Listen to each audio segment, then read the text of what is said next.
Everyone, আজ আমাদের বাড়িতে আমার একমাত্র ভাসুরের জন্মদিন পালন করা হচ্ছে। তো সেই জন্য আমরা একটু সামান্য কিছু আয়োজন করেছি। তো চলো দেখাই। দেখো, এদিকে মা, এদিকে আমার একমাত্র যা, সবাই মিলে একদম উঠে পড়ে লেগেছে, কাজ করছে সবাই মিলে।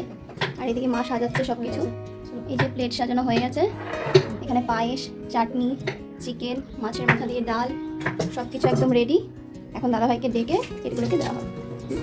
সুন্দর করে সাজিয়ে দেওয়ার পর দাদাভাই এখানে কিন্তু বসে দারুণ খুশি হয়েছিল। এরপর বাড়ির বড়রা মিলে সবাই একে একে দাদাভাইকে আশীর্বাদ করে নিল এবং গিফট পর্ব সেরে নিল। বাড়ির মধ্যে পরিবারের সকলে এক জায়গায় হয়ে এরকম ছোটখাটো অনুষ্ঠানগুলো কিন্তু বেশ আনন্দের লাগে। এখন কিন্তু দাদাভাইয়ের বাবা অর্থাৎ আমার জ্যাঠা শ্বশুর দাদাভাইকে আশীর্বাদ করে নিল। এই দেখো, দাদাভাই কিন্তু হাত পেতেছিল গিফট নেওয়ার জন্য, কিন্তু জেঠু সেটা দিল না। এরপর বাবা আর মেয়ে একে অপরকে একটু পায়েস খাইয়ে দিল। আর এদিকে বাবা কাছ থেকে ফিরিয়ে সেই দাদাভাইকে আশীর্বাদ করে নিল। দাদাভাইকে শেষে কিন্তু একটা শশা খাইয়ে দিয়ে বাবা দৌড় মারলো। দেখো, এটা কত হাসির ছিল। তবে এখানেই কিন্তু শেষ নয়, রাত্রেবেলা দাদাভাইয়ের জন্য একটা কেক কাটিং এর আয়োজনও করা হয়েছিল। আর সবাই মিলে আনন্দে হাসিতে দিনটাকে দারুণ ভাবে কাটালাম আমরা। যেহেতু এই ভিডিওগুলো আমি করছিলাম, তাই কিন্তু এখানে আমাকে বেশি দেখা যাচ্ছে না, তাই লাস্টে আমি একটু কিন্তু দাদাভাইকে কেক খাইয়ে দিই। সব শেষে রাতে সবাই মিলে একসাথে ডিনার করতে বসে পড়েছিল। এদিকে আমাদের বাড়ির একমাত্র পেতনিটা কোথায় বসে কেক খাচ্ছে দেখো। রাতের মেনুতে কিন্তু ছিল লুচি, চিকেন, দই, মিষ্টি। আমার এই মিনি ব্লগটা তোমাদের কেমন লেগেছে অবশ্যই কমেন্টে জানিও। টাটা।